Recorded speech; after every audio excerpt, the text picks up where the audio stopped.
예, 대해 법어 23번째 시간입니다. 제8권이고요. 2범 시중설법 지난 시간에 이어서 한번 보겠습니다. 불자를 가지고 선상을 한번 내리치고는 말했다. 만약 여기에서 깨닫는다면 안에 있으면서도 고요하지 않을 것이고 밖에 있으면서도 항상하지 않을 것이고 무에 있으면서도 적어지지 않고 유에 있으면서도 많아지지 않고 양쪽에 머물지 않고 중간에도 머물지 않는다. 건봉은 한 번만 말하고 두 번 말하지 말아라. 한 번 눈 감아주면 곧 제2위에 떨어진다고 하였고 목주는 작은 잔이 땅에 떨어지니 큰 접시가 7조각 나오는구나 라고 하였는데 무슨 잘못이 있느냐. 잠시 말없이 있다가 악하고 한번 고함을 지르고는 말했다. 크다고 하여도 땅에서 일어나야 하니 더욱 높여도 하늘이 있는데 어찌하랴. 다시 인용하여 말했다. 한 승려가 암두에게 물었다. 삼계가 다투어 일어날 때는 어떻습니까? 암두가 말했다. 앉혀라. 승려가 말했다. 스님의 뜻이 무엇인지 모르겠습니다. 암두가 말했다. 여산을 옮겨오면 그대에게 말해주겠다. 대가 말했다. 암두 고불이 만길 절벽 끝에서 손을 넣고 끓는 가마솥 시뻘건 화로 속에 몸을 내던지는구나. 대개 자비심 때문에 산적이 되는 이야기가 있는 것이다. 오늘 만약 누가 나 운문에게 묻기를 삼계가 다투어 일어날 때는 어떻습니까? 라고 한다면 다만 그에게 재빠르면 만나기 어렵다고 말하고 스님의 뜻이 무엇인지 모르겠습니다. 라고 한다면 운문산을 옮겨오면 그대에게 말해주리라 라고 하리라. 마지막에 이제 대스님이 붙인 이 말씀은 사실은 뭐 암도의 가르침하고 똑같잖아요. 이 명칭만 바뀌었을 뿐이지 똑같은데 이제 이런 경우는 거의 이제 노파심 때문에 이제 말씀하시는 거고, 근데 이제 그거보다도 이게 이제 이 선에서 묻고 답하는 내용이거든요.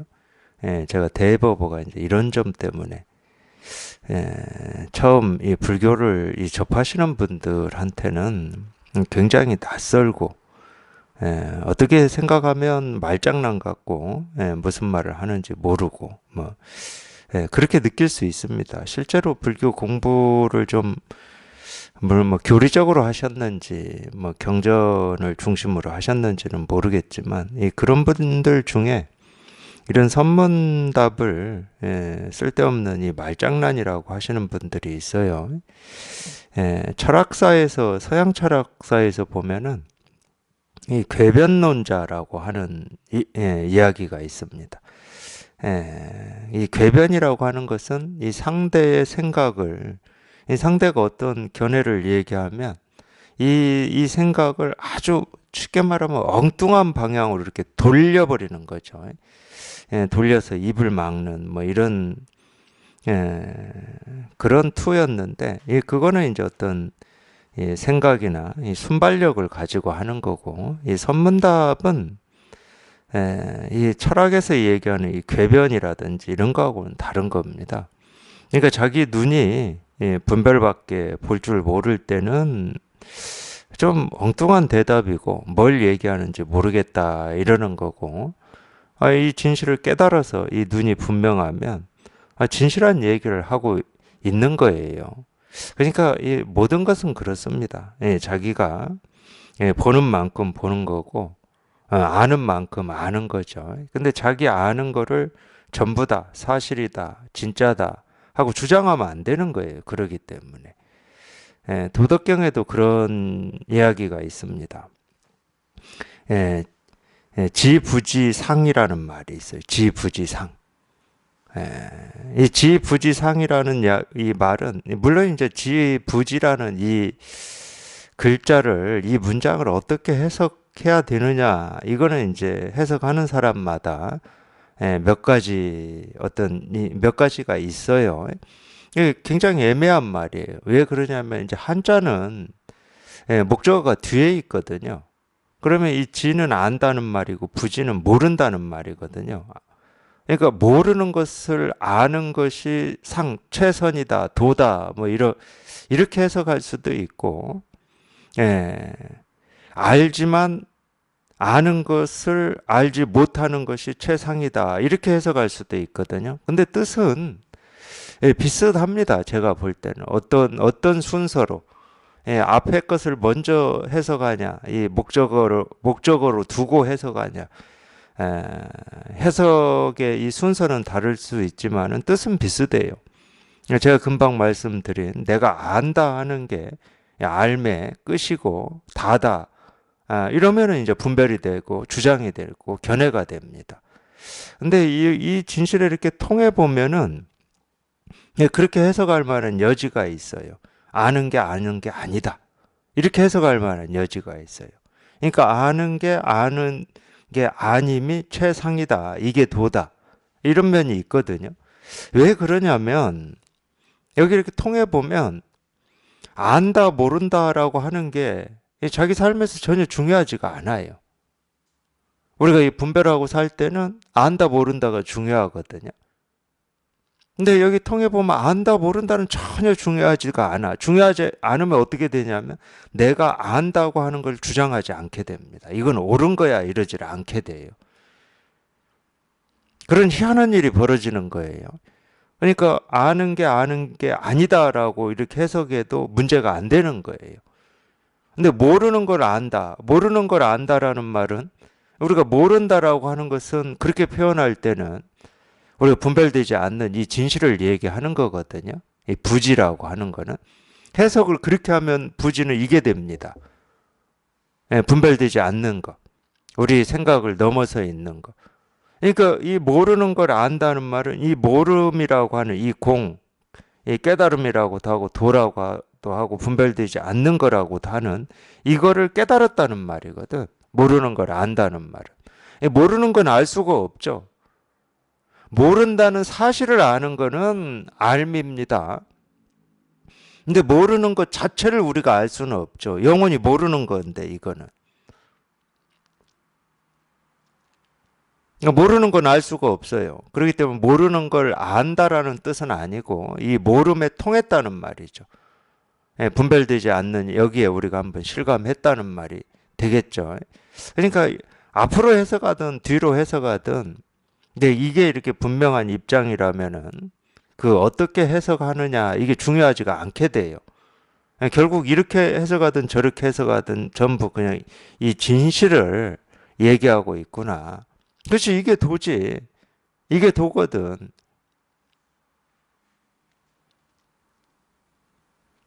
그렇듯이 우리가 여기에 딱 통해 보면은 알고 모르고는 전혀 중요하지 않아. 내가 이게 이해가 되냐 되지 않느냐가 중요한 게 아니야. 그러니까 이해가 되냐 되지 않느냐 아냐 모르냐 이 분별 속에 있을 때는 선문답은 말장난 같아요. 뭔가 이 얘기를 하고는 있는데 말장난 같죠. 근데 여기에 이렇게 관심이 있는 분들은 물론 이 생각도 움직이지만 가슴이 움직이는 게 있어요. 뭔가 있는 것 같은 그런 어떤 느낌이 있어요. 선문답을 들어보면. 그런 분들은 이제 그 어떤 이 가슴에서 일어나는 그런 갈망, 목마름을 가지고 이제 불교 공부를 하셔야죠. 근데 어쨌든 이 경전이나 교리로 공부하신 분들은 이 선사들의 이 가르침, 묻고 답하는 이런 선문답이 말장난 같으니까 이 선사 어록, 이 선에 대해서 이렇게 좀 부정적인 생각들을 많이 가지고 있는 것 같아요. 제가 볼 때는. 자기 눈이 그만큼밖에 안 돼서 그렇게 보인다는 것은 돌이키지를 못하고 여기에 무슨 뭐 깊은 어떤 이 깨달음의 어떤 이 깨달음의 어떤 이 안목 이런 게 들어있다고는 뭐 상상도 못하는 겁니다. 그런 면이 있는 것 같아요. 그러니까 예를 들어서 도가 뭡니까? 이러면은 뜰 앞에 측백나무다. 말로만 보면은 거기는 뭐가 없어요. 말로만 보면 뜰 앞에 측백나무, 거기는 뭐 도라는 말도 없고 부처라는 말도 없고, 깨달음, 실상, 뭐 중도, 뭐 여법 이런 말 한마디도 없어. 그냥 우리가 일상에서 쓰는 말이죠. 뭐 어디 가냐, 광주 간다. 뭐 어디 가냐, 전주 간다. 어디에서 왔느냐, 뭐 광주에서 왔습니다. 뭐 이런 말하고 똑같은데, 실제로 우리가 이 도라고 하고 진실이라고 하고 깨달음이라고 하는 거는 그렇게 우리가 일상적으로 발 딛고 있고 움직이고 생각하고 말하는, 거기에 전부 드러나 있는 거지.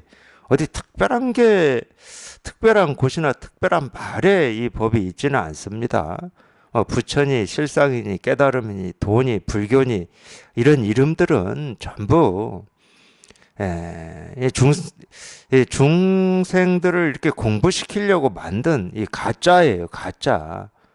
근데 이 가짜지만 이 병이 있는 사람들을 치료하기 위해서 또는 믿음을 좀 일으키기 위해서 만든 가짜니까 단순히 가짜만은 아니죠.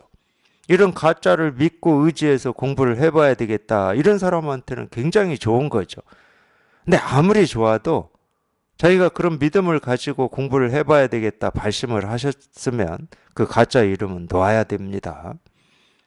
그게 이제 석가모니 부처님도 말씀하신 이 강을 건넜으면 뗏목은 두어야지 뗏목을 계속 머리에 이고 다니면 어리석다고 그러는 거예요.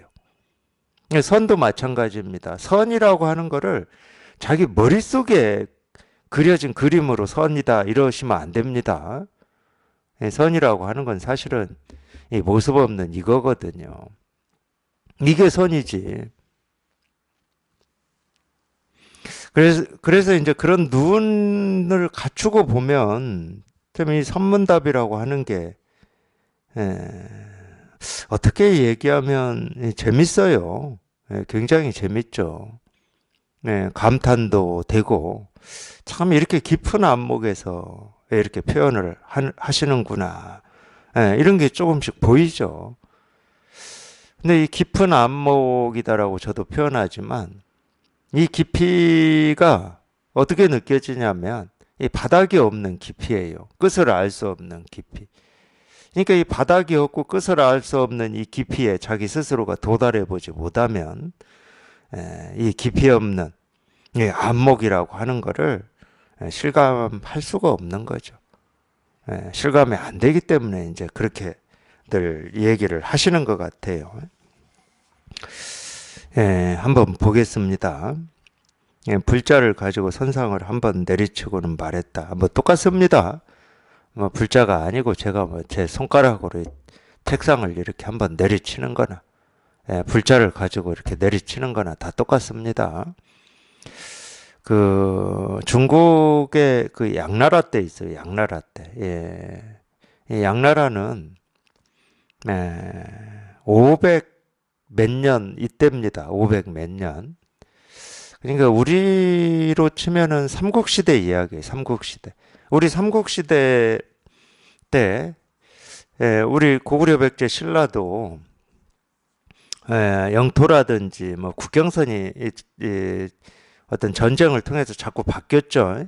고정되어 있지는 않았습니다. 그래도 이제 기본적인 틀은 고구려 백제 신라라고 하는 이 세 나라가 있었죠. 근데 중국은 그렇지 않았어요. 이 고구려 백제 신라가 이렇게 기본적으로 있는 이 동안에도 중국은 전국 통일이 잘 안 됐습니다. 그래서 이제 전국 통일을 한 게 수나라인데 수나라도 일찍 망했죠. 망하고 이제 당나라가 건국이 됐는데 그러니까 수당 전이 양나라 때입니다. 양나라.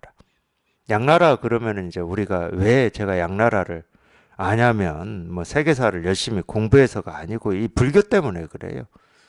이 양나라 때 이 양의 이 초대 황제가 무제인데 무제. 양무제라고 보통 우리가 부르고 있죠. 이때 달마가 인도에서 넘어왔습니다. 중국으로. 그래서 달마를 만났죠. 무제가. 근데 이 무제라고 하는 이 황제는 이 불심이 대단한 분이었어요. 그래서 절도 많이 짓고 이 불경도 번역해서 많이 보급을 했습니다. 그러니까 이 불교에 굉장히 많은 투자를 했어요. 이 양나라 때. 그러니까 이 중국 불교가 이 양나라 때 굉장히 중흥을 했어요. 중흥. 나라에서 그냥 전격적으로 투자를 했으니까.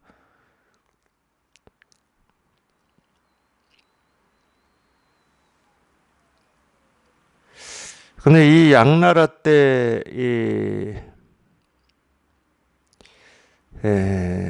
이 국사로 있었던 스님이 누구냐면은 이 지공화상이라고 있어요. 지공화상. 예, 지공화상이 이렇게 이야기했다고 하는 이 가르침이 몇 개 지금까지 전해 내려오거든요. 그걸 보면은 지공화상은 그러니까 이 달마가 중국에 오기 전 사람입니다. 달리 얘기하면 우리가 이 특징적으로 얘기하는 이런 선의 가르침이 나오기 전이에요. 육조 스님은 그 뒷분이니까. 지공화상보다 뒷분입니다. 육조 스님은 600년대 사람이에요.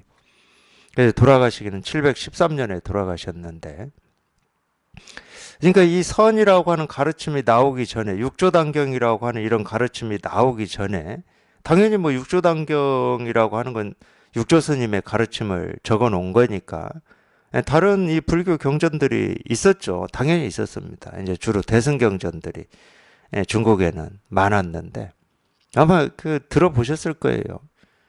대승경전을 굉장히 이 중국말로 한자로 번역해서 많이 보급한 때가 구마라집이라고 하는 사람을 포로로 잡아와서 이 사람한테 번역시키고 난 뒤일입니다. 양나라 전일이에요, 그거는. 그건 진나라 때니까.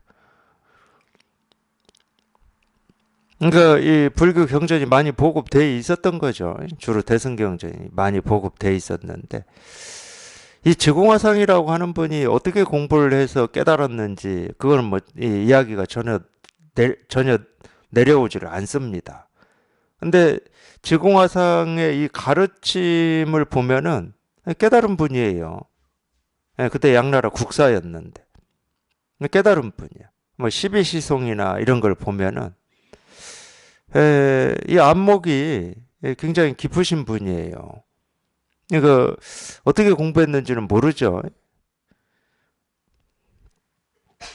네, 이 지공화상한테 친구가 하나 있었습니다.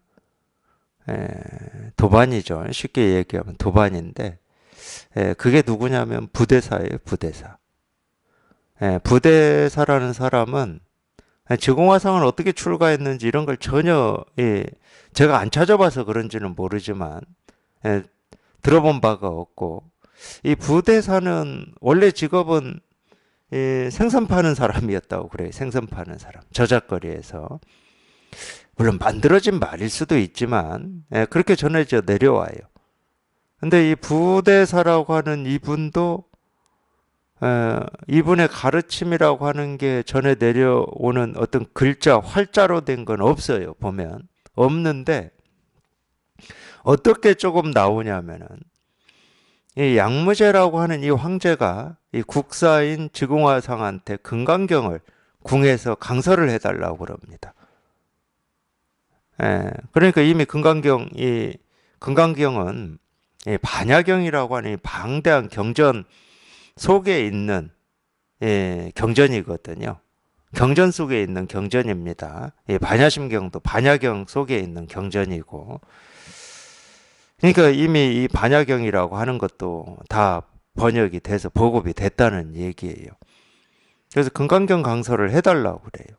그러니까 지공화상이 자기보다는 자기 도반인 이 부대사가 적당한 사람이다. 금강경을 강설하기에는 해가지고 황제한테 부대사를 추천합니다. 그래서 이제 금강경 강설을 하기로 돼 있는 날 부대사가 궁으로 들어왔죠. 들어와서 황제하고 뭐 다른 신하들, 관료, 대소 관료들도 뭐 같이 있었는지는 제가 모르겠고 이야기는 그렇게 나와요. 당연히 이제 황제가 앉고 황제 옆자리에 이제 지공화상이 앉아서 금강경 강서를 이렇게 들으려고 있었는데 부대사가 이렇게 딱 상당을 해가지고 지팡이로 책상을 한번 딱 두드리고 내려갔습니다. 똑같아요. 이 불자를 가지고 선상을 한번 딱 내리치고 그냥 아무 말 없이 내려가 버렸어요.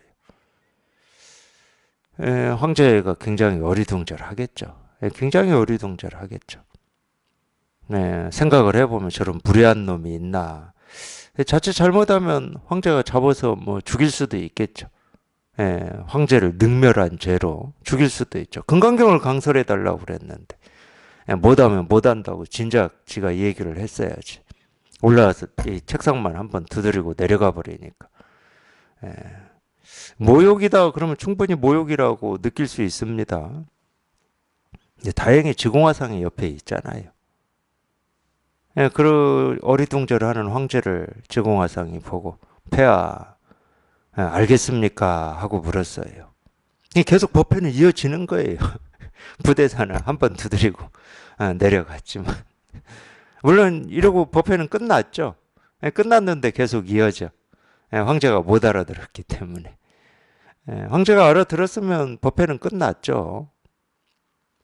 지공화상이 그렇게 물었어요. 아시겠습니까? 이렇게. 황제는 당연히 모르겠다 그랬죠. 저게 뭔 짓이냐? 뭐 이게 더 솔직한 말이겠지. 저게 뭔 짓이냐? 근데 알겠습니까? 이랬단 말이에요. 알겠습니까?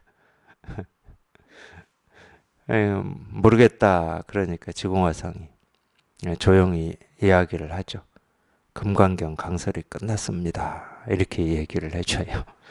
근데 이 양무제도 제가 그렇게 얘기했잖아요. 이분의 행적을 보면 이 신심이 대단한 분이거든요. 신심이 대단하다는 말은 이 자기 나름대로 어떤 이 불교 경전도 좀 보기도 하고, 뭐 이렇게 뭐라고 그러죠? 공부도 하고 이랬다는 거죠. 그러니까 이제 그 정도는 알아듣겠죠. 금강경 강설이 끝났습니다. 이렇게 얘기하면 그 정도는 알아듣겠죠. 비록 깨닫지는 못했지만 알아는 듣겠죠.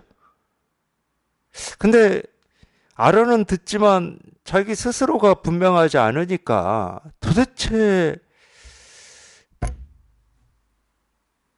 이게 가슴에 걸리겠죠. 이게 어떻게 강설을 끝냈다는 건지. 머리로는 금강경을 다 강의했다. 그건 뭐 머리로는 이해되는 바가 있어. 왜냐하면 이 법이라고 하는 게 꼭 말로 해야 법이고 말 안 하면 법이 아니고 뭐 이렇다는 걸 우리가 전부 이해할 수 있잖아요. 이 깨달음이라고 하는 게 어떤 특별한 게 깨달음이고 일상적인 거는 깨달음이 아니다. 적어도 불교 공부를 조금이라도 접해본 분들은 이 정도는 머리로는 이해가 되잖아요. 그러니까 이게 이해가 되니까 또 반대로 왜 나는 보는 모습 하나하나 들리는 소리 하나하나가 법으로 안 보이고 법으로 안 들릴까 이런 고민도 하겠지. 물론 뭐 그것도 다 생각이고 쓸데없는 분별이지만 그 속에서 나오지는 않거든. 근데 그 정도는 이해가 돼요. 불교를 조금이라도 접해보신 분들은. 특히 이 선을 접한 분들은 뭐 그 정도는 뭐 기본적으로 이해하는 겁니다. 근데 그 이해가 깨달음이 아니기 때문에 끙끙거리는 거지. 그렇게 아는 게 깨달음이 아니기 때문에 끙끙거려요. 이해는 되지만 이게 실감이 안 되는 거지. 이게 실감이 되면 그냥 책상을 이렇게 한번 툭 내리치는 이게 금강경이야, 금강경. 이게 금강경이기만 하겠습니까? 이 석가모니 부처님이 49년 동안 설하신 모든 말씀이지. 그 모든 말씀을 내가 다 기억하고 다 읽고 다 모른다 하더라도 아무런 상관이 없는 거야. 여기에 다 들어있으니까. 그만큼 시원한 거고, 그만큼 명백한 거고, 그만큼 분명한 겁니다. 그냥 이 책상을 두드리는 이 하나가.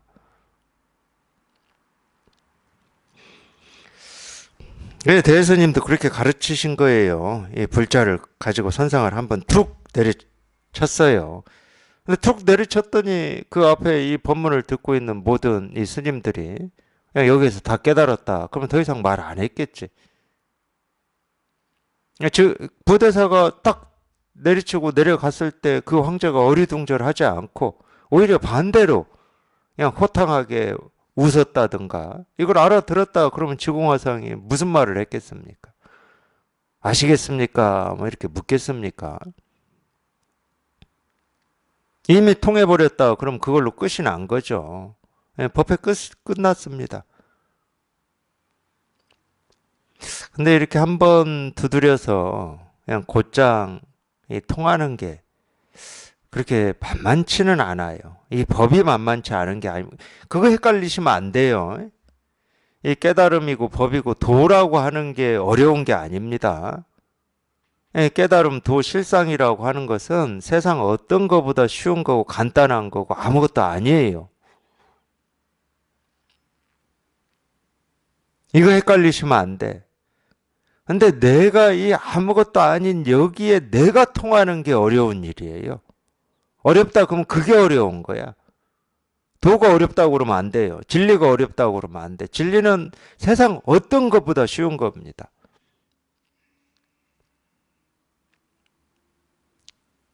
1 더하기 1보다 더 쉬운 거예요. 이 진실이라고 하는 거는.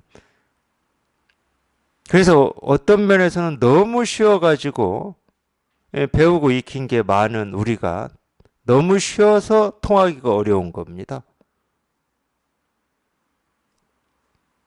지금까지 우리가 살면서 수도 없이 많은 것을 배우고 익혔거든요. 이게 너무 많아서 어려운 거예요. 근데 공부를 거꾸로 하려고 그래요.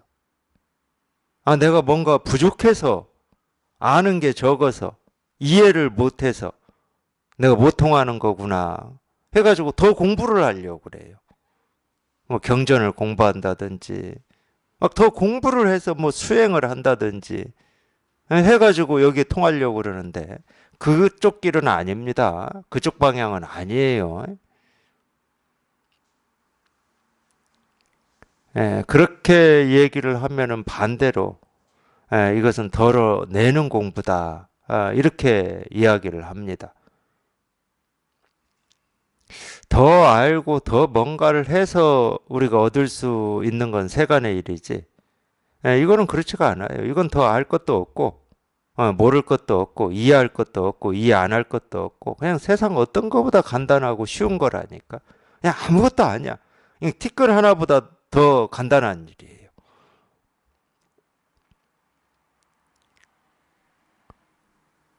네, 그걸 헷갈리시면 안 돼. 도가 어려운 게 아니다. 내가 이 너무 간단한 여기에 통하는 게 어려운 거고, 통했다 하더라도 이 너무 간단한 이거를 지키는 게 어려운 일이에요.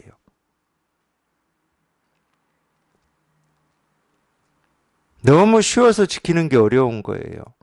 예를 들면, 우리가 귀하고 자기한테는 너무 소중한 거다. 그러면 그거는 지키려고 내가 애를 쓰고 뭐 장치를 해놓고 이러기 때문에 이렇게 지켜지는 면이 있어요. 그건 눈에 보이기도 하고 이러니까. 근데 이건 그렇지가 않아요. 그냥 눈 깜짝할 사이에 잃어버려. 왜? 아무것도 아니니까. 어떤 모습도 없으니까. 그냥 눈 깜짝할 사이에 잃어버려. 예, 저 클 때 그런 말이 있었어요. 예, 서울 가면은 예, 눈 깜짝할 사이에 코베 간다. 뭐 이런 말이 있었어요. 예, 농촌이나 시골에서만 살다가 예, 그때는 그랬습니다. 그때가 뭐 70년대 이랬으니까 예, 서울 가면 적응이 안 되죠.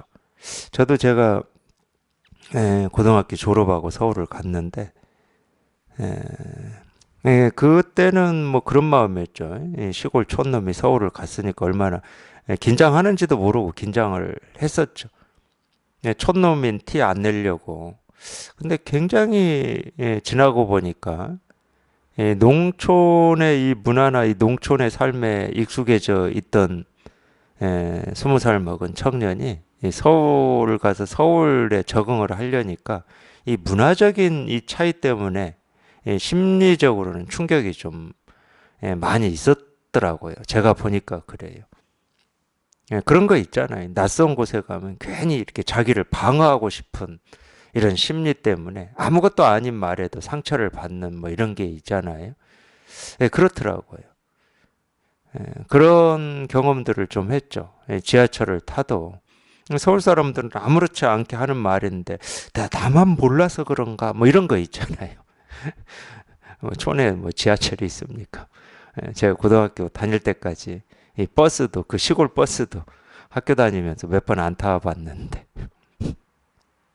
버스도 뭐 몇 번 안 타봤죠. 그러니까 굉장히 낯선 거였죠. 근데 아마 이 공부도 그럴 겁니다. 이 공부도. 그러니까 어떤 낯선 거에 대한 우리 방어적인 심리 이런 게 좀 있어요. 그래서 여기에 이렇게 통한다고 하는 게 그런 관성 때문에 잘 안 되는 면이 있습니다. 이건 굉장히 낯선 거거든요.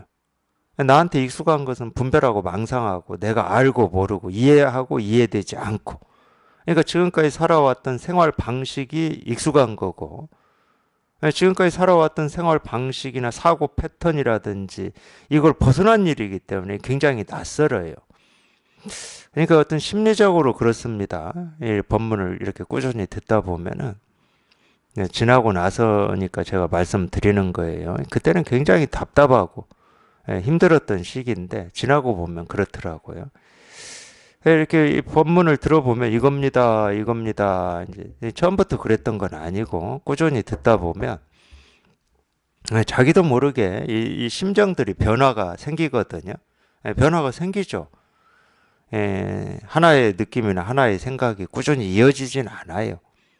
그러니까 쉽게 얘기하면은 어떤 때는 법문이 잘 들리기도 하고 어떤 때는 전혀 안 들리고 들리질 않아. 뭔 소리를 하긴 하는데 전부 이 귀에서 다 튕겨져 나가는 것 같고 또 어떤 때는 들어오긴 들어오는데 그냥 싹 빠져나가가지고 남는 게 아무것도 없는 것 같고 어떤 때는 막 쏙쏙 들어가지고 굉장히 재밌기도 하고 이런 변화가 있어요. 막 부침이 있어 보면은. 근데 우리가 그런 부침을 쫓아서 살아왔기 때문에 잘 들리면 좋다고 그러고 안 들리고 튕겨져 나가면 공부가 안 되는 것 같아요 하고 낙담하고 절망하고 이러거든요. 그걸 못 버텨요. 계속 잘 들리기만 바라는 거예요. 그런 일은 절대 없어요. 이 낙담하고 절망이 되더라도 거기에서 물러나지 말고 낙담 절망을 쫓아가지 말고 또 들어보면 돼요. 들어보면 또 어느 시기 같으면 또 잘 들려. 잘 들리는 게 좋은 거고 안 들리는 게 나쁜 거냐 그런 거 없다니까. 그런 과정을 누구나 다 거친다는 거예요. 누구나. 근데 자기가 욕심이 많고 조급하고 그러니까 성질머리가 못된 거지 세속적으로 얘기하면은 조금 뭐 안 좋다 그러면 그냥 에이 이제 이런 걸 우리가 성질머리가 안 좋다고 그러잖아요. 그냥 견뎌야 돼 실은.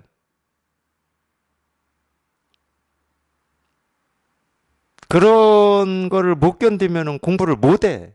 세간의 일도 그러죠. 그런 걸 못 견디면 자기가 목표로 하는 바를 못 이루어요. 그러니까 우리가 너무 분별에 익숙해져 있는 거예요. 좀 좋으면 얼른 좋은 걸로 가고, 좀 나쁘면 얼른 나쁜 걸로 가고. 너무 분별에 익숙해져 있어요. 그게 고죠. 그게 번뇌입니다. 그게 번뇌. 사실은 번뇌는 그거예요. 나쁜 일이 계속 일어나서 번뇌다. 그게 아니라니까.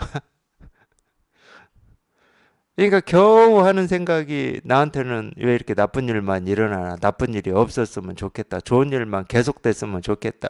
겨우 하는 생각이 그 정도밖에 안 되는 거예요. 그 정도밖에 안 되니까 그런 일에서 못 벗어나는 거예요. 그래서 그런 걸 다 거쳐요.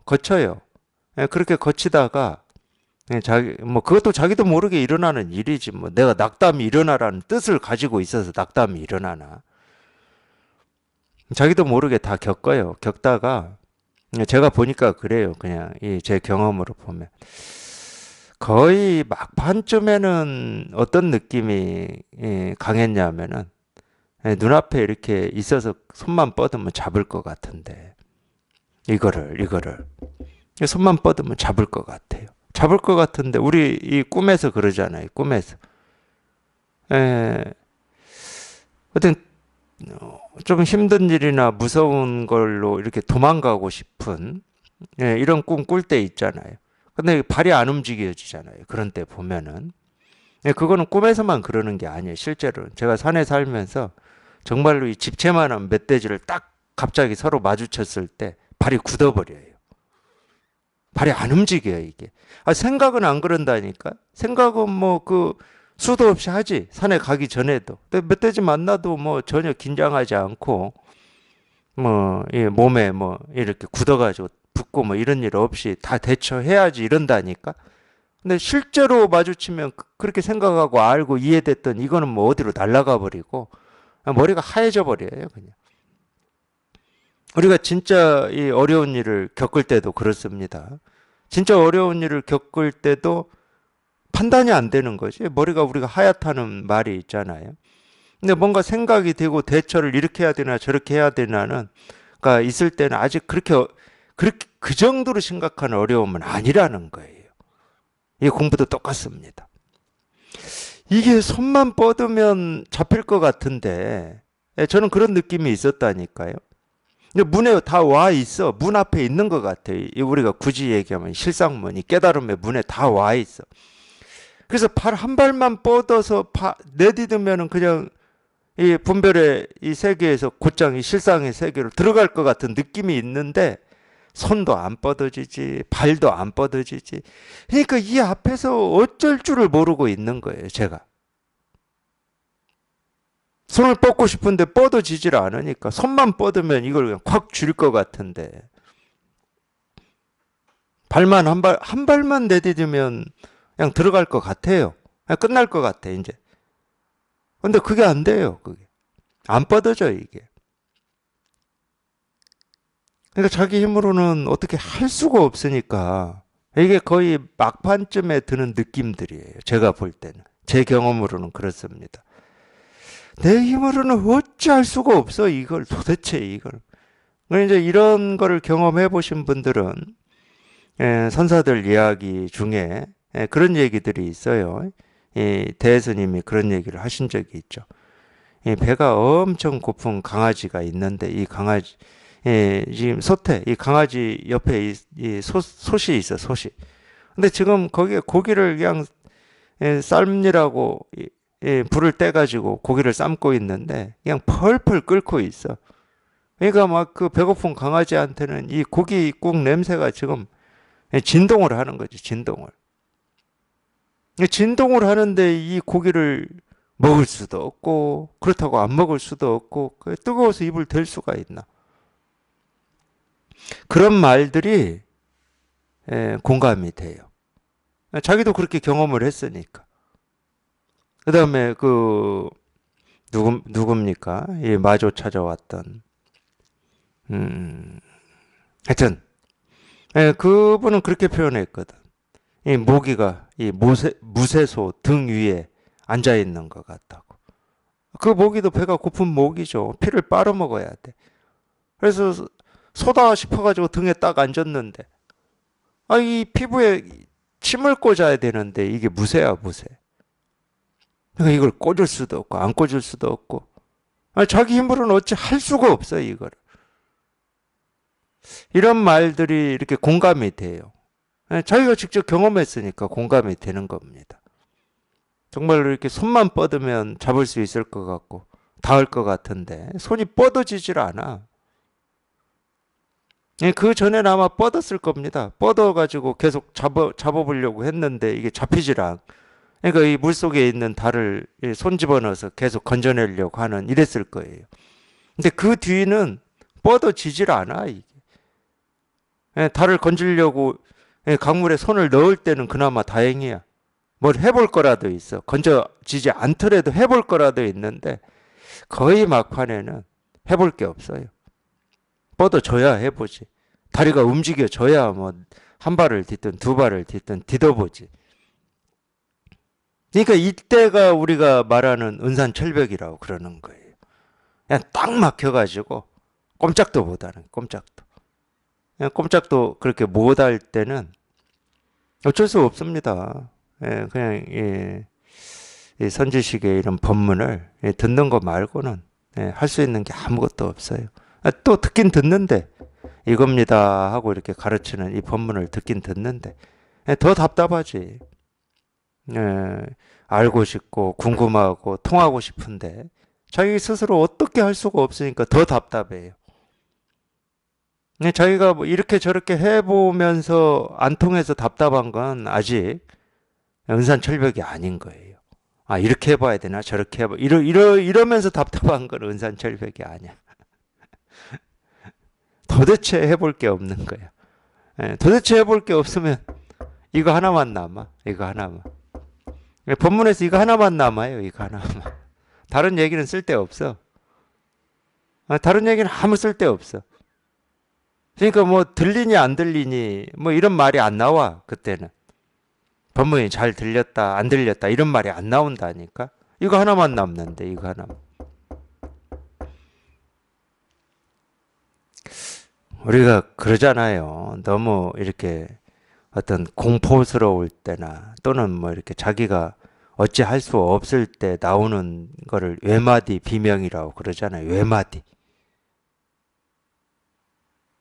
그게 말로 표현될 때는 아직 극한이 아닌 거예요. 똑같다니까 이 공부도. 그냥 이 외마디 비명이 하나만 남는다니까. 다른 건 다 사라지고. 이것만 남아 이것만. 야 이겁니다. 근데 이거 어떻게 해, 이거. 배는 고파 죽겠는데. 뜨거워서 입을 갖다 댈 수도 없으니. 어떻게 할 수가 없어. 그냥 이것만 남아 이거. 여기에 맞붙어 있지 말라고 그래도 어쩔 수가 없어. 그냥 맞붙게 돼 있는 거야. 그냥 저절로. 그런 때는 뭐 누가 공부하라 마라 아무 소용없는 말이에요. 발심 이런 거 소용없는 말이고 뭐 부처 중생 소용없는 말입니다. 그냥 이거 하나 이거 하나 그냥 여기에만 딱 그러다가 이제 한번 확 하고 부러지는 체험이 있죠. 그러다가 한번 확 부러지는 거예요. 또 그렇게 돼야 됩니다. 그렇게 돼야 이거는 그냥 참고입니다. 그냥 제 공부 경험을 바탕으로 해서 제가 말씀드리는 거예요. 뭐 사실은 제가 뭐 얘기해 드릴 수 있는 게 제 경험을 바탕으로밖에 못하죠.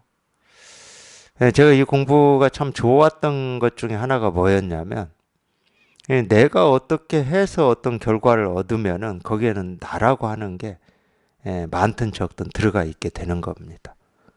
그렇죠. 우리가 돈 버는 일도 그러잖아요. 내가 애를 쓰고 노력을 해서 돈을 벌으면 이 돈이 그냥 돈이 아니에요. 이거는. 그런 동안에는 그냥 돈이 아닙니다. 그 돈은 내가 들어가 있어요. 내 노력과 땀과 이게 들어가 있습니다. 내가 거기에 투영이 돼버렸다고. 학문도 마찬가지죠.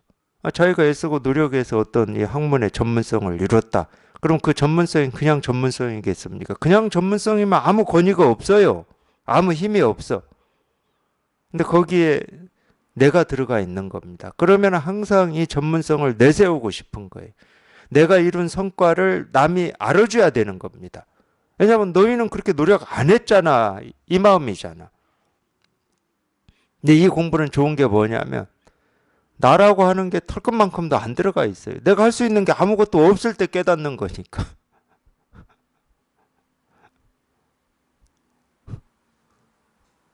없어. 그게 아마 우리 삶에서 최초의 일일 거고 처음 하는 경험입니다. 난 세간을 살면서는 어떤 것도 내 힘을 쓰고 내 노력을 쓰고 내가 어찌해서 이룬 그게 적든 크든 일에 대해서는 항상 내가 들어가 있는데 그것 때문에 우리가 인간관계에서도 힘든 겁니다. 내가 힘을 써줬는데 저놈이 안 알아줘. 오히려 무시를 해. 그러니까 속이 상하는 거지. 근데 이 공부는 그렇지가 않아요. 오히려 내가 힘을 쓰지 못할 때 깨닫는 거라 그 점이 좋아요. 이건 네 것 내 것이 없어. 이거는 그러기 때문에 네 깨달음 있고 내 깨달음 있고 이런 게 없어. 그러니까 예를 들어서 이 불교 그러면은 이제 불교에서는 석가모니 부처님을 뭐 이렇게 이 개조 상징적인 존재로 내세웠기 때문에 대승경전도 전부 이 세존을 앞장 세운 겁니다. 불교는 다 세존을 앞장 세웠어요. 석가모니 부처님이라고 하는 이분을 이 권위를 전부 인정을 해놨어요. 불교는.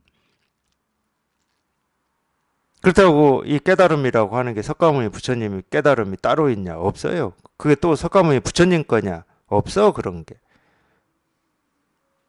이 마음이라고 하는 건 누구의 것이 될 수가 없고 어떤 것이 될 수가 없어요.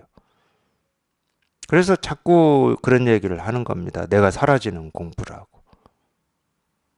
내가 사라지고 없는데 이 깨달음에서 나를 주장해야 될 뭐가 없지.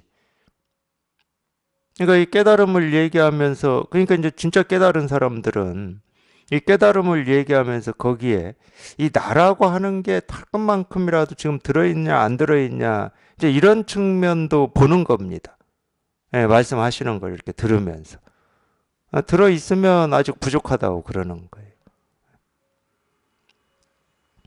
이 공부의 장점이 그거예요. 내 노력과 애씀을 허용하지 않아.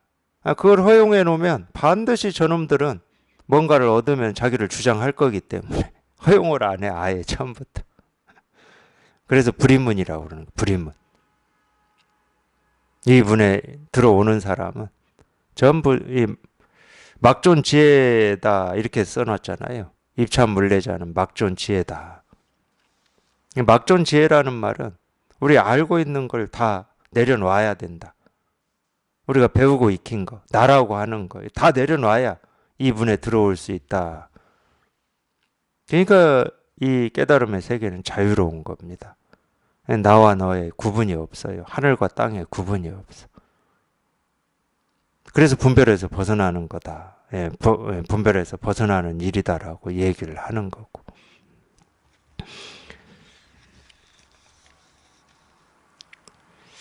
한 번 내리치고는 말했다. 그러니까 내리치는 게 그냥 이 법을 가르치는 거다 이렇게 이해하는 거는 그냥 이해일 뿐이지 공부하고는 아무런 상관도 없어요. 오히려 그렇게 이해를 못하는 사람들이 공부에 접근하는데 더 쉬울 수도 있습니다. 그쪽 이해 쪽으로 발달하신 분들은 그냥 알아버려. 그냥 이겁니다. 그럼 저 법을 드러내는 거지 이렇게. 그럼 발전이 없어 거기에서는. 이해가 된다 하더라도 그건 이해일 뿐이고 이게 법이라는데 법이 이렇게 드러났다는데 내 스스로는 이게 분명하지가 않고 확실하지가 않으니까 나도 한번 여기에 통해 봐야 되겠다. 그렇게 발심을 하셔야 돼요. 여기 한번 통해 봐야 되겠다 하고. 만약 여기에서 깨닫는다면 안에 있으면서도 고요하지 않을 것이고 밖에 있으면서도 항상하지 않을 것이고 이런 말들은 분별하는 입장에서는 좀 이해하기 어려운 말들입니다. 안에 있다 이 말은 이 깨달음이라고 하는 실상 안에 있다 이런 말인데 이런 얘기를 하는 이유는 물론 이제 이걸 못 깨달은 입장에 있는 사람들한테도 충분히 약이 될 수가 있죠. 왜 그러냐면 이 진실을 깨달으면 그냥 아무것도 없을 거다. 그냥 텅 비어있고 깨끗할 거다라고 하는 이런 또 상을 가지고 있기 때문에 그래요. 물론 이 텅 비고 깨끗하다라고 하는 이게 없다는 말은 아니에요. 깨달아 보면. 당연히 텅 비고 깨끗한 이 면이 있죠. 근데 이 면만 있질 않아. 텅 비고 깨끗한데 온갖 일이 다 있어요. 온갖 일이 다 있는데 텅 비고 깨끗한 거고. 그래서 이제 이런 얘기를 하는 겁니다. 법 안에 있으면서도 고요하지 않을 것이다. 이렇게. 이 법이라고 하는 거를 깨달으면 그냥 텅 비고 깨끗하기만 할 것이다. 이런 그런 상. 근데 처음하고도 또 그런 생각에 빠지는 경우가 있어요. 그게 이제 우리가 공에 빠진다. 이런 표현을 쓰는데 특히 수행하시는 분들이 그런 걸 깨달음이라고 착각해가지고 그걸 붙들고 있는 분들이 많습니다. 이 텅 비고 깨끗하고 정말 지극히 평화로운 뭐 이런 상태. 네, 그거는 이 공에 빠진 거지. 예, 진짜 깨달음은 아니에요. 진짜 깨달음은 이 세상은 바뀐 게 아무것도 없다니까. 예, 온갖 것들이 뭐 생기고 사라지고 시끄럽고 고요하고 온갖 것들은 그대로예요. 근데 시끄럽고 고요하고 생기고 사라지는데 희한하게 아무 일이 없어. 아무 일이 없어. 이제 그런 측면을 얘기하는 겁니다. 예, 밖에 있으면서도 항상하지 않을 것이고 무에 있으면서도 이 무는 당연히 여기에서도 공을 얘기하는 거죠. 예, 뭐가 없는 거. 그럼 적어지지 않는다는 말은 무슨 말입니까? 그런 분들은 자꾸 뭐 어떤 느낌도 없고 오감도 없고 막 이렇게 이 얘기를 하시거든. 그러니까 뭐가 적어졌다는 표현은 그런 거죠. 근데 실제로 진짜 깨달아 보면 느낌, 오감 다 있어 그대로. 뭐 그런 게 줄어든 것도 아니고 늘어난 것도 아니야. 그대로 다 있다니까. 그래서 이제 이런 얘기를 하는 거예요. 무에 있으면서도 적어지지 않고 유에 있으면서도 많아지지 않는다. 아, 똑같다니까. 그냥 똑같아. 밖에 일어나는 일도 똑같고 뭐 느낌, 생각 이런 것도 똑같아. 근데 밖에 일어나는 일이나 자기 안에서 일어나는 뭐 느낌, 생각, 감정 이건 똑같은데 이거에 자기가 끌려다니느냐 끌려다니지 않느냐 이 차이만 있는 거라니까. 근데 끌려다니지 않으면 조용해 그냥. 온갖 것들이 생기고 사라지고 고요하고 시끄럽고 그러는데 그냥 조용해. 아무 일이 없어. 텅 비고 깨끗해. 그걸 공이라고 그래요. 있는데 아무 일이 없는 걸 공이라고 그러는 거지. 이 공이라는 말이 이 세간에서 쓰듯이 그냥 텅 비어 있는 것을 공이라고 하지 않습니다. 불교에서는. 근데 이 소승불교는 좀 그런 측면이 있어요. 소승불교는. 소승불교는 수행을 통해서 깨달음에 도달을 하려고 하는 게 기본적으로 소승불교의 흐름이기 때문에 소승불교는 약간 그런 측면이 보여요. 어떤 느낌도 없고 감정도 없고 뭐 이렇게 텅 비고 고요하고 깨끗한 이거를 좀 추구합니다. 그러니까 소승불교에서 선정이라고 하는 거는 좀 그 측면이 있어요. 근데 대승불교에서 선정은 일행삼매입니다. 일행삼매. 보고 듣고 느끼고 경험하고 이렇게 똑같이 살아가는데 아무 일이 없는 그걸 일행삼매라고 그래요. 육조단경에 딱 나오죠. 선에서 이거를 그러기 때문에 물론 이 무늬만 형식만 남아 있다고 하더라도 지금 이 선에서도 그런 얘기를 하죠. 어묵동정 행주자화. 그게 일행이에요. 어묵동정이라는 말은 말을 하나 하지 않으나 동 움직이나 움직이지 않으나 앉으나 쓰나 그게 어묵동정이잖아요. 그게 일행이야 일행. 일행삼매. 그러니까 지금 우리나라 이 선을 공부한다고 하시는 분들도 이런 말 쓰거든요. 근데 제가 볼 때는 무늬만 말만 따온 거죠. 그런다고 해놓고 실컷 뭐 실참이다 해가지고 또 앉아서 고요하게 있거든. 희한하죠. 그러니까 말만 따온 거야 말만. 그래서 이제 그거를 이제 어떤 앞뒤가 안 맞기 때문에 이 앞뒤를 맞추기 위해서 저도 제가 간화선 할 때 그렇게 들었고 저도 그렇게 생각을 했는데 어묵동정 행조자화가 이렇게 자유로운 것은 그렇게 실참을 해가지고 깨닫고 나야 그게 된다. 그렇게 맞췄어요 저도. 저도 그렇게 들었고 그러니까 지금은 실참을 해야 돼. 제가 그래서 무늬만 따왔다고 그러는 거예요. 공부는 그렇게 하는 게 아닌데. 그게 아닙니다. 할 때부터 무의로 해야 돼요. 무의로. 제가 말씀드렸잖아요. 내가 없어지지 않고서는 못 깨달아요. 할 때부터 무의로 해야 돼. 자기가 할 게 있어서 하면 그건 유의고 조작이야. 그러니까 이 공부를 하겠다 하는 분들이 이렇게 오시면 저는 아무것도 못 가지게 하잖아요. 아무것도 못 가지게 합니다. 아무것도 못 가지게 한다는 말은 생각으로 헤아려서 이 깨달음을 도달을 하려고 한다거나 이 깨달음에 대해서 생각으로 이렇다 저렇다라고 하려고 한다거나 이 모든 것을 다 못 가지게 합니다. 그냥 손에서 다 털게 만들어요. 그냥 가질 게 아무것도 없게 만들어.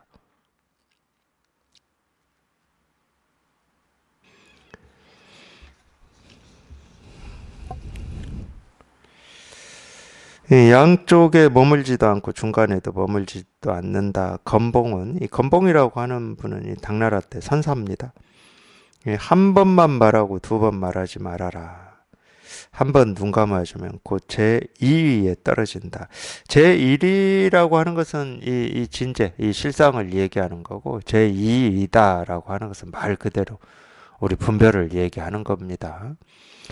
근데 한 번만 말하고 두 번 말하지 말아라. 물론 이제 한 번 말하는 것도 많이 벗어났죠. 아무리 뭐 법을 표현한 거고 이 엽법한 말이다 하더라도 이 법이라고 하는 거는 말로 표현할 수 있는 게 아니기 때문에 실제로는 엽법한 말이라는 말하고 이 법이라는 말은 서로 이렇게 성립될 수 없는 말입니다. 입을 열면 벌써 어긋난 거예요. 말할 수 없는 거를 말로 한다 그럼 다 어긋난 거지. 근데 이 한 번 말하라고 하는 건 뭐냐면 방편이거든요, 이게. 한 번이 방편이고 두 번은 분별입니다. 그러니까 이 방편만 예외로 해준 거예요. 왜 방편만 예외로 해줬냐? 이 방편은 중생의 병을 치료하는 약으로 쓰는 말이기 때문에 예외로 해준 겁니다. 그렇다고 아무거나 다 방편이 된다는 말은 아니에요. 내 생각으로 이거는 중생의 병을 치료하는 약이야 한다고 해서 그게 치료하는 약이 될 수는 없죠. 마찬가지잖아요. 세간에서 또. 이게 감기를 치료하는 약이야 한다고 해서 그게 공인된 감기를 치료하는 약이 될 수는 없잖아요. 이게 이 방편은 누가 어떻게 공인을 해줄 수가 없습니다. 그 점이 어려운 거예요. 세간의 일은 공인을 해줘요. 약이다 그러면 식약청에서 뭐 어떤 임상이나 이런 결과를 보고 사람한테 써도 괜찮고 이런 병에 써도 괜찮다라고 이렇게 공인을 해줍니다. 그런 건 쉬워요. 그런 거는. 이 대상이 있고 이 사물이 있고 물체가 있으니까. 근데 이 방편 이거는 어떻게 공인을 해줄 수가 없어요. 이런 말만 해야 돼 하고 이 사전처럼 이렇게 딱 정해줄 수가 없어요. 근데 이 안목이 있는 입장에서 보면은 우리가 굳이 그런 표현을 쓴다면은 저게 제대로 쓰는 약인지 아닌지는 안목이 있으면 보이죠. 그러니까 이거는 정해져 있지는 않고 오로지 이 자기 스스로 이 안목에 갖춰져 있습니다. 세존이 영산회상에서 꽃 하나 들어가지고 가섭한테 법을 전할 때 정법안장 열반 묘심을 너한테 전하노라 이랬다고 그러잖아요. 이 정법안장이라고 하는 말이 한자인데 이 바른 법은 안장 어디에 갖춰져 있다? 눈에 갖춰져 있다. 이 안자가 눈 안자고 이 장이 저장할 때 참고할 때 그 장자입니다. 바른 법은 눈에 갖춰져 있다.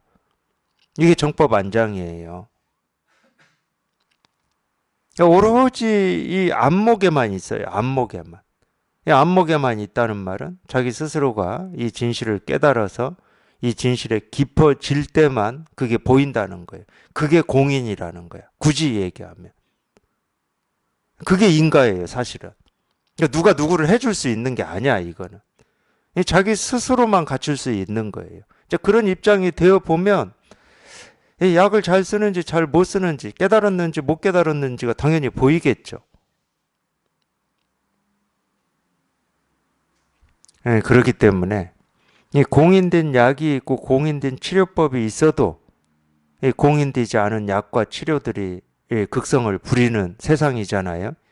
그러듯이 이 마음 공부는 더 그렇습니다. 공인된 게 없기 때문에 그 많은 마음 공부 방식이 있는 거예요. 제가 볼 때 뭐 보통 불법이 아닌 걸 외도라고 하니까 이 외도들이 뭐 어마어마하게 많습니다. 이 마음 공부는. 세간보다 더해요. 그리고 이건 잡혀가지도 않아. 세간에는 이 예를 들어서 가짜 약을 썼다 그러면은 이 법이 있으니까 잡혀갑니다. 그러니까 조심이라도 해요. 안 들키려고도 하고. 근데 마음 공부는 잡혀갈 일이 없잖아요. 그러니까 지금 보십시오. 이 세상에 온갖 이 종교들이나 이 종교에서도 수도 없이 많이 이렇게 파생되는 또 이 자기만의 옳다고 하는 것들이 수도 없이 많습니다. 그 이유가 그거예요. 공인이 없어요. 공인이. 오로지 자기 스스로 깨달아서 자기 스스로 이렇게 이 눈을 갖추어 봐야 그게 보이는 거고 그게 옳고 그름이 나뉘어지는 겁니다.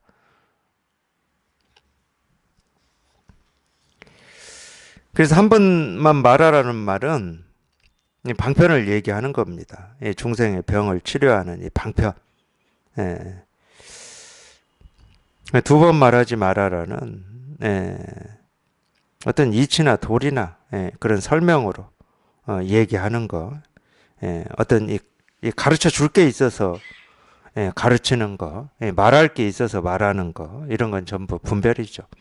이게 쉽지 않은 겁니다. 이게 저희가 그만큼 눈을 갖춰야 저 방편이 제대로 된 방편이고 옳은 가르침인지 아닌지 그게 이렇게 딱 갈라지는 거지. 그렇지 않으면은 잘 안 돼요.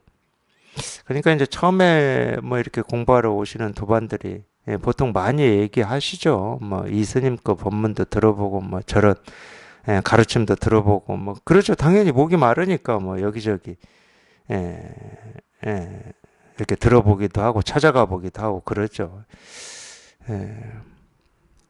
어쩔 수 없는 겁니다. 그게 뭐 나쁜 것도 아니고 안 좋은 것도 아니에요. 어쩔 수 없는 거고. 근데 무조건 자기 스스로 이 눈을 갖춰 보면 알아요. 갖춰서 보면은 그런 가르침들이 바른 가르침인지 아닌지 그게 다 보이게 돼 있어요.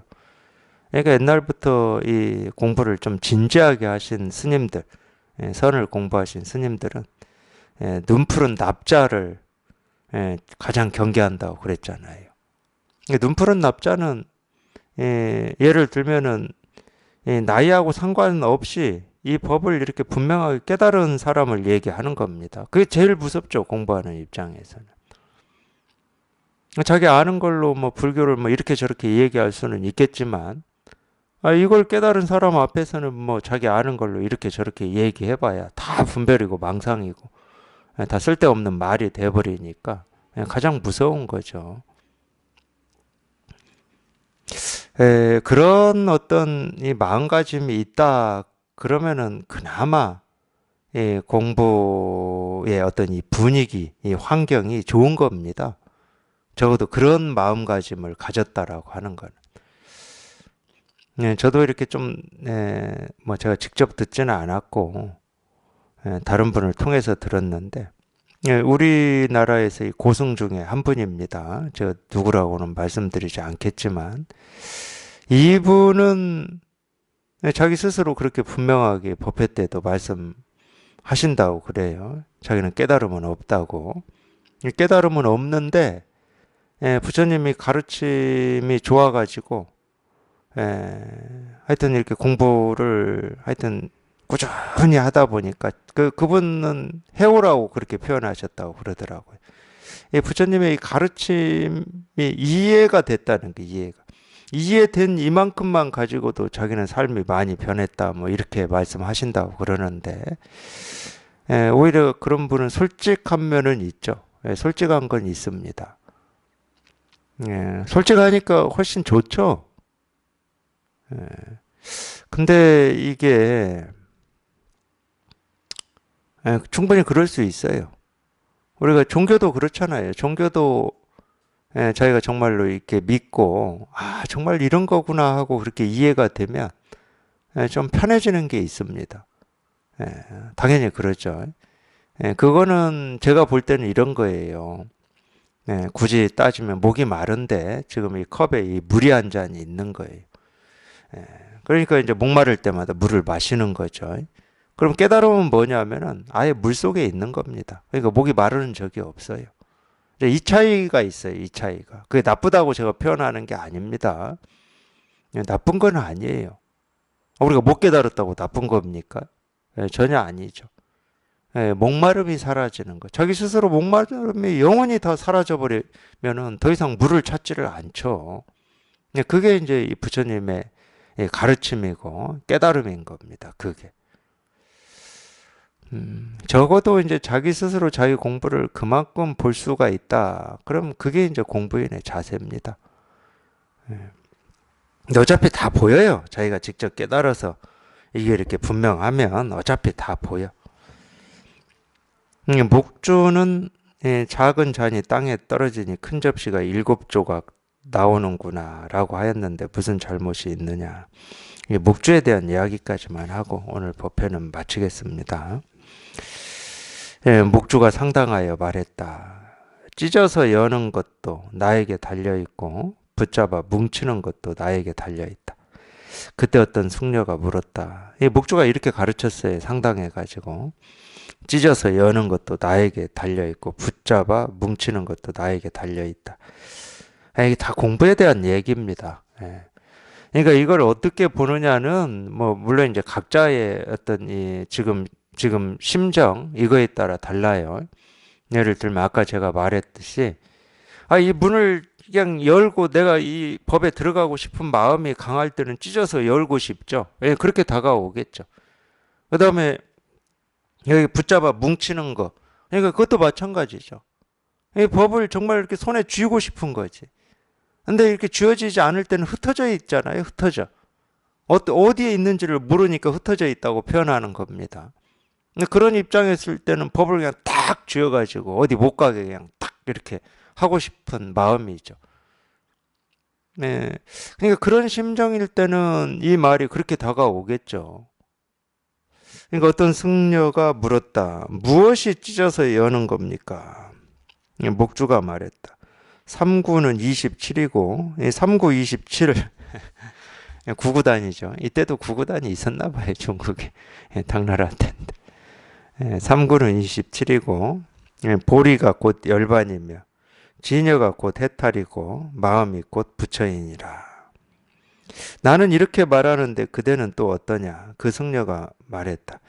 저는 그렇게 말하지 않습니다. 목주가 말했다. 작은 잔을 쳐서 땅에 떨어뜨리니 큰 접시가 7조각 나오는구나.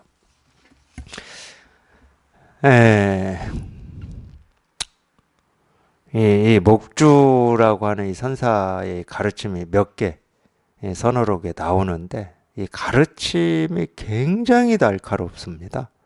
날카롭고 험난해요. 이 목주가.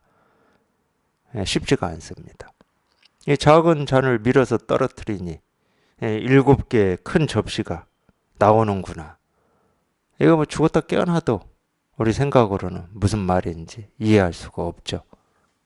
이해 안 됩니다.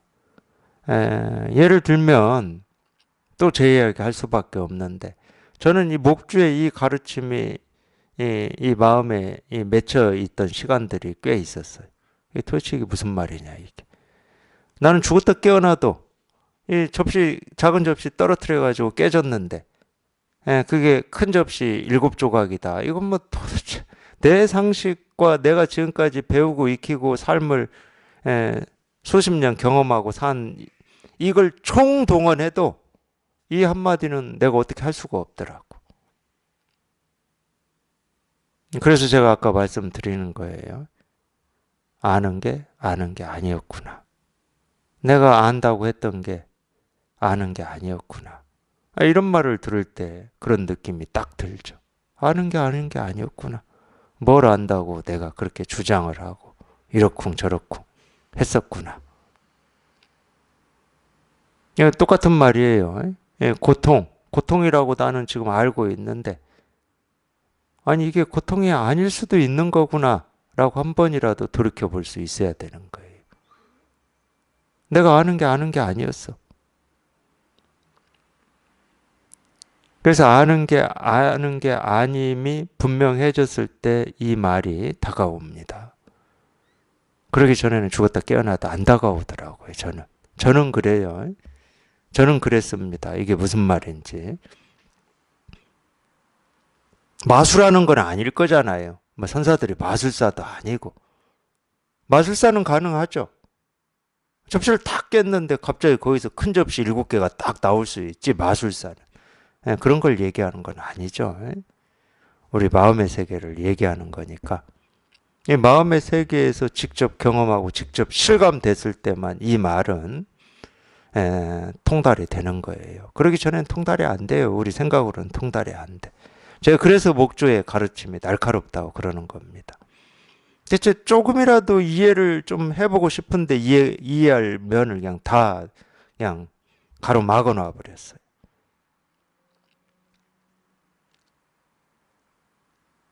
그래서 통해서 여기에 이렇게 통해서 이게 이렇게 분명해져야 이런 부분이 그냥 통과되는 겁니다. 아, 이런 가르침이었구나. 이런 가르침. 정말 이런 가르침이었구나.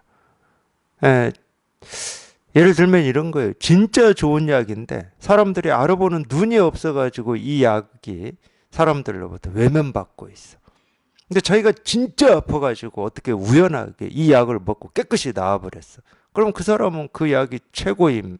자기 스스로가 경험한 거니까. 이 공부가 딱 그런 거예요. 이 공부가 딱 그런 거예요. 그러니까 진짜 아파봐야 돼. 그러니까. 진짜 아파야 이 약효가 제대로 딱 드는 거예요. 설 아프면 이 약을 찾지도 않아. 엉뚱한 약 찾고 다니지. 설 아프면.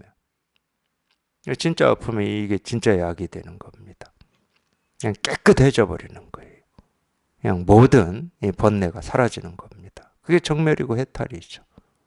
일.